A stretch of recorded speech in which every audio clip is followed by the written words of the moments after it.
अस्सलामुअलैकुम मित्रों, मैं जी थोड़ी अपनी सानी खान। तो मेरे प्यारे साथियों, कैसे हो आप लोग। तो आजकल ना एक ड्रामा बड़ा चर्चे में आ रहा है। जो लोग मुझे शुरू से फॉलो कर रहे हैं वो इस बात से वाकिफ होंगे कि मैं बाय प्रोफेशन एक ट्रेनिंग क्लिनिकल साइकोलॉजिस्ट हूँ। अभी मैं अपने एमएस क्लिनिकल साइकोलॉजी के लास्ट सेमेस्टर में हूँ, जिस सेमेस्टर के बाद ये ट्रेनी से टैग तब्दील होकर प्रोफेशनल क्लिनिकल साइकोलॉजिस्ट हो जाएगा इंशाल्लाह। तो उस वजह से भी ये ड्रामा मेरी नजरों में आया, क्योंकि ये ड्रामा मेंटल इलनेस में मुब्तला लोगों पर बना है जो कि एक ही जगह पे रह रहे हैं। तो आज मैं आपको ड्रामा में दिखाए गए पागल खाने और रियल पागल खाने, जिसमें मैं पिछले लगभग 1 साल से काम कर रही हूँ, उसका कंपैरिजन बताऊंगी, जो कि है लाहौर फाउंटेन हाउस। ये एक मेंटल हॉस्पिटल है जहाँ मेरी 1 साल में ये दूसरी रोटेशन है। तो कुछ ड्रामा के तो पहलू ऐसे थे जो इंतहा के रिलेटेबल थे, specially funny incidents. Mental hospital में पेशेंट्स के साथ मेरे और मेरे फेलो क्लिनिकल साइकोलॉजिस्ट के बड़े ही फनी तजुर्बात हुए, जो आज मैं आपको बताऊंगी भी। लेकिन उससे पहले पागल खाने की ड्रामा प्रोडक्शन की इस बात को मैं बहुत ज्यादा अप्रिशिएट करती हूँ कि ये लोग फाइनली मेंटल हेल्थ अवेयरनेस फैला रहे हैं और बड़े ही लाइटर नोट पर ड्रामा को थोड़ा फनी टच देकर ज़हनी बीमारियां, जिनको जो इतना उछाला जाता है और किसी भी ज़हनी बीमारी में मुब्तला शख्स को पागल का टैग लगाकर मजीद जलील किया जाता है, उसको नॉर्मलाइज कर रहे हैं कि ये ज़हनी बीमारियां कोई हवा नहीं है, दूसरी बीमारियों जैसे ही बीमारियां हैं। जरूरी नहीं कि स्किज़ोफ्रेनिक या बाइपोलर पेशेंट इतना खतरनाक और डरावना हो जाए जिसको सलाखों के पीछे बांधना पड़े। ऐसा कोई बहुत ही रेयर केस में होता है। खैर, तो आते हैं कंपैरिजन पर। अब मैंने इस ड्रामे की अभी तक पहली ही एपिसोड देखी और उसमें जो चीज मुझे बहुत ही रिलेटेबल लगी वो था मेंटल पेशेंट्स की भागने की प्लानिंग करना।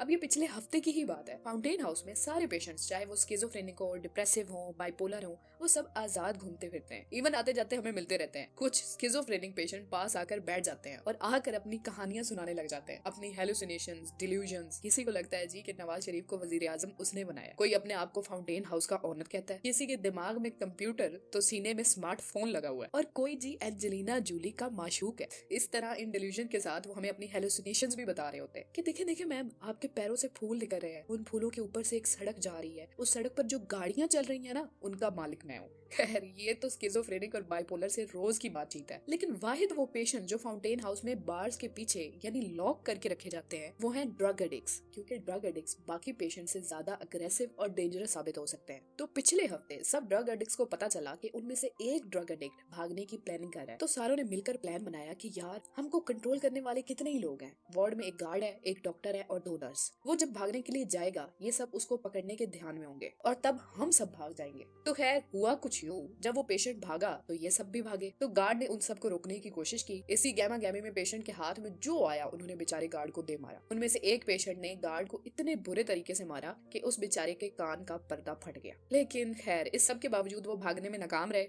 और दोबारा सब कैप्चर कर लिए गए। और अब इन्वेस्टिगेशन टीम बैठी है पूरी सारे ड्रग एडिक्ट्स को लेकर, ताकि पता लगाया जाए कि इस सब प्लानिंग का मास्टरमाइंड, लीडर कौन था। खैर, ये तो हो गया एक सीरियस वाकया जो अभी हुआ। ड्रामा में मेंशन एक फनी सीन था जिससे मुझे अपना पेशेंट के साथ बड़ा ही मजाया वाकया याद आ गया। अब हुआ कुछ यूं था कि मुझे एक पेशेंट असाइन हुआ जो डिल्यूजनल था, लेकिन प्रॉब्लम ये थी कि वो काफी ज्यादा अग्रेसिव क्लाइंट था। तो फीमेल क्लिनिकल साइकोलॉजिस्ट उसका जिम्मा लेने से कतराती थी, पर मेरी सुपरवाइजर ने मेरी फन्ने खानी देखकर कहा कि सानी मेरा बेटा, आप तो डील कर लोगे ना इस पेशेंट को। जी मैं भी आख्या चलो आड़ दो, देख लेना है ये भी केड़ी शाय।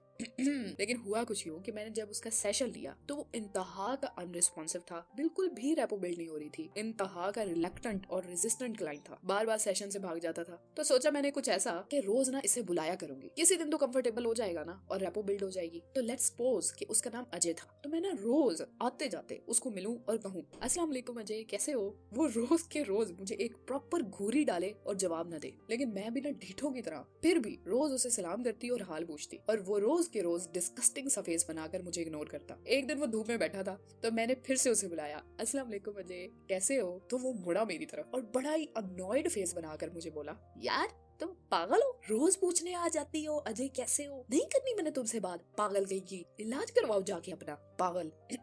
तो इतनी इज्जत के बाद मैंने तौबा कर ली और बल्कि शुक्र किया कि गुस्सा उसका अल्फाज में ही निकला। जिन्ना वो अग्रेसिव क्लाइंट सी ओ भावे मैनू इट चुक के मार दिंदा, लेकिन इस गल तुम्हें मत ले ली ते वत अजय दे नालू भी नहीं टप्पी। लेकिन इसके उल्ट सीन भी होते हैं जैसे ड्रामा में दिखाया गया है। इस तरह हकीकत में भी पेशेंट्स का साइकोलॉजिस्ट पे दिल आ जाता है। एक पेशेंट था जो मुझे आकर बोलता था कि आप मेरी एक कजन की तरह लगती हैं। वो पूरे फाउंटेन हाउस में मैं जहाँ जाती थी पीछे पहुंच जाता था। वो सारे फाउंटेन हाउस में मेरे पीछे पीछे रहता था। बड़ी मुश्किल से उसे हैंडल किया था। इसी तरह मेरी बेस्ट फ्रेंड जो कि मेरी फेलो भी है, उसके पेशेंट ने तो उसे बाकायदा अंगूठी के साथ प्रपोज कर दिया था। ऐसे अनगिनत वाकयात रोज होते हैं हमारे साथ। लेकिन ये बातें मैं आपको सिर्फ हंसाने के लिए नहीं कर रही, बल्कि आपको ये बात समझाने के लिए कर रही हूँ कि ये मेंटल हेल्थ पेशेंट आपके और मेरी तरह बिल्कुल नॉर्मल दिखने वाले और बिल्कुल इसी तरह नॉर्मल जिंदगी बसर करने वाले आम इंसान होते हैं। ये कोई खलाई मखलूक नहीं होते जिनसे डरा जाए या कैदियों और जानवरों की तरह ट्रीट किया जाए। इन पेशेंट्स को ये पागल का टैग लगाना बहुत ही जाहिलाना और आम बात हो गई है। इवन ये सारी बातें तो मैं आपको साइकोटिक पेशेंट की बता रही हूँ, जो किसी न किसी लेवल तक अपने होश खो बैठे हैं, वो अपने कॉन्शियस में नहीं है। लेकिन उनको भी, उन साइकोटिक पेशेंट्स को भी अगर प्यार से, एहसास से ट्रीट किया जाए तो वो बिल्कुल आम नॉर्मल लोगों की तरह बड़े अच्छे से अपनी जिंदगी गुजार सकते हैं। पर लोग तो न्यूरोटिक क्लाइंट जैसे कि डिप्रेशन, एंजाइटी, ओसीडी के क्लाइंट, उनको भी पागल का टैग लगा देते हैं। अब उस टैग की वजह से वो बेचारे किसी को बता भी नहीं पाते कि वो मेंटली डिप्रेशन या एंजाइटी से स्ट्रगल कर रहे हैं, और वो बस अपने अंदर ही घुट घुट कर मर जाते हैं। हालांकि ये न्यूरोटिक बीमारियां मुकम्मल फुली तौर पर ट्रीटेबल और क्योरेबल है। एक इंसान मुकम्मल तौर पर डिप्रेशन और एंजाइटी से बाहर आ सकता है अगर वो वक्त पर किसी अच्छे मेंटल हेल्थ प्रोफेशनल यानी साइकेट्रिस्ट या किसी क्लिनिकल साइकोलॉजिस्ट से हेल्प सीख करे। खैर, ये तो एक लाइट सा ड्रामा और रियलिटी का कंपैरिजन था। कुछ ड्रामा के एस्पेक्ट मुझे खटके भी, जिनमें से एक साइकेट्रिस्ट का खुद इतना सीवियर साइकोलॉजिकल डिसऑर्डर का शिकार होना है, उसे ना सिर्फ पैनिक अटैक आ रहे हैं बल्कि वो हेलुसिनेट भी कर रहा है और सुसाइडल भी है। देखो, ये बहुत ही गलत बात है, ऐसा नहीं होता। ये बिल्कुल पॉसिबिलिटी है, जैसे कि एक हार्ट स्पेशलिस्ट को खुद हार्ट अटैक या हार्ट की बीमारी हो सकती है, इसी तरह एक मेंटल हेल्थ प्रोफेशनल खुद भी किसी मेंटल हेल्थ इशू का शिकार हो सकता है। लेकिन यहाँ मसला सिवियरिटी का। ऐसा